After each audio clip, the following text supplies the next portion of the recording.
బోటి అయితే బాగా ఉడికిపోయిందండి. ఇది బోటి అయితే బాగా ఉడికింది, లేతది కాబట్టి మాకు తొందరగానే ఉడికింది. గట్టిగా ఒక 25 నిమిషాలు పట్టింది బోటి ఉడకటానికి. దీంట్లో ఉల్లిపాయ, పసుపు, ఉప్పు అయితే వేసి ఉడకబెట్టాము. ఇంకా మసాలా అయితే వేస్తున్నాము. మజ్జిగ, సాలదిక, అల్లం, చిన్నులపాయ, లవంగ, ఒక 5-6 ఏమో లవంగ, చిన్న దాల్చిన చెక్క అయితే వేసుకొని నూరింది. ఇది మసాలా. నూనె వేస్తున్నాను.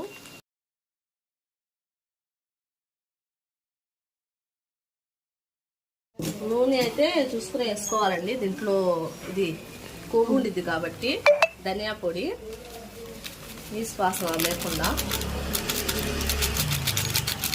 నేనైతే ఎప్పుడు వేసి ఉంచుతాను ఇంట్లో.